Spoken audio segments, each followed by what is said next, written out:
the people that have the most success with funnels, it's not necessarily the best at building funnels, but they're the best at, I call them funnel audibles inside of our company. Like, everyone thinks they're going to build a funnel and get traffic to it, but you see some funnels just take off right off the bat and get great traffic. What's the differentiator? It's interesting. The people that have the most success with funnels, it's not necessarily the best at building funnels, but they're the best at, I call them funnel audibles inside of our company. Like, since for example, we have a funnel that went live 20 minutes ago. So right now there's a bunch of traffic going to it. I have no idea if it's going to flop or it's going to be good or bad. But what happens is in a couple hours from now, we'll come back and we'll do a funnel audible. Say, okay, let's look at all the pages in the funnel. Here's the ad. Here's page 1, 2, 3, 4. We start looking at all the pages and we look at like if it's doing awesome, we're like, sweet, don't touch it. But most of the time, the majority of the time, it doesn't work right out of the gate. We start looking at, okay, for some reason, like page number 1's doing good, but page number 2, the conversions are way lower than we thought it was going to be. Like, what could we change? What could we tweak? And we start figuring things out. And we start calling these little audibles, start tweaking things.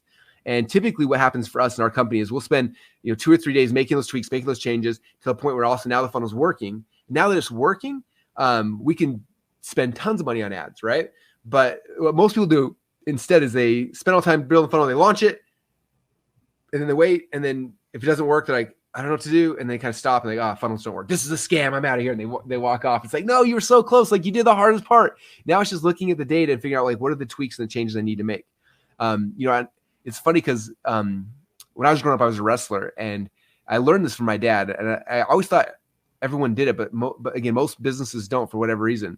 But like my junior year in high school, I wanted to be a state champ. That was my goal. I remember the very first match of the season, I went in there and I wrestled against the kid who had taken second the year before.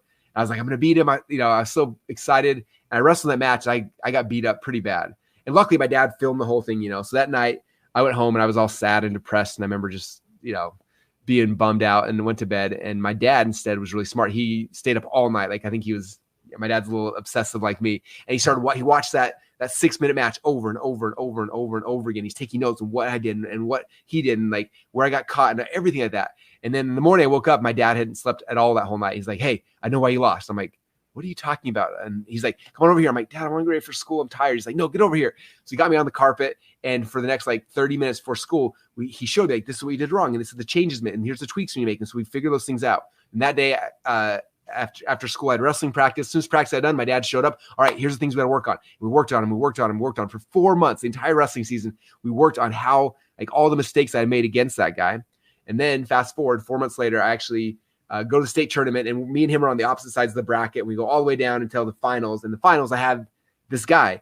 And I've literally been wrestling this guy every morning and every night with my dad for the last 4 months. We get out there and we wrestled, and he was easy because I knew every shot. I knew how to I'd made the adjustments, so it became really easy. I made those changes, and ended up becoming state champ that year. And I think that's what people miss in business.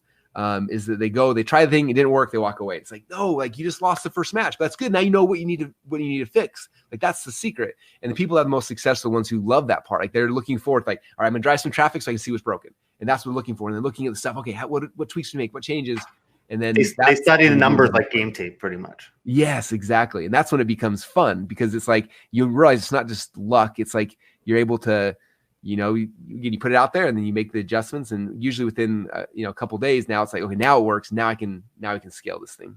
Hey everyone, thank you so much for watching this video. If you want, check out our most recent video over here. And this one is the one YouTube thinks you'll like. But if you really enjoyed watching, please do me a favor, like and subscribe over here. Thank you so much.